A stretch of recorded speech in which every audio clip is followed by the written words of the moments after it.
Louise Uwimana was 22 years old in 1994 when ethnic Hutus began slaughtering ethnic Tutsis, including 8 of her relatives.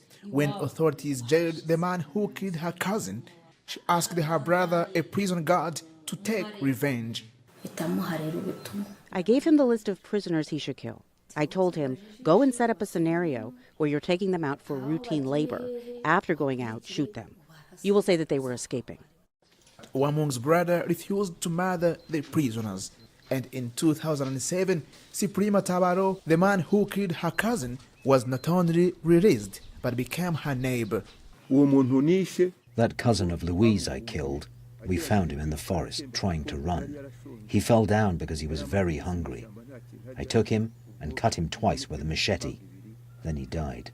Matabaro, who admits to killing at least 3 other Tutsis, was one of tens of thousands pardoned as part of reconciliation efforts after the genocide. But moving into a village with his victim's family raised fears of further violence. Due to that fear we were imprisoned with, after arriving in the village I had the same worries, but another spirit told me the presidential pardon will help you in reconciliation. And I used to ask my children when they came to visit me in prison, is there any Tutsi who can talk with Hutu? But my children comforted me, saying Hutus and Tutsis share drinks and even marry.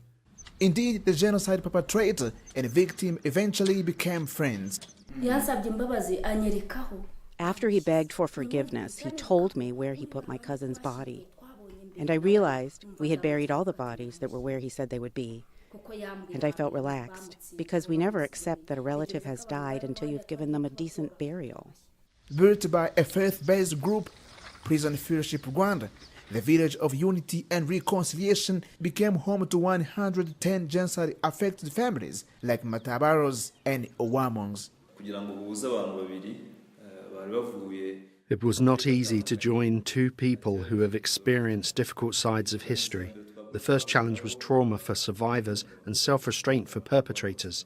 They were not sure that they are actually pardoned.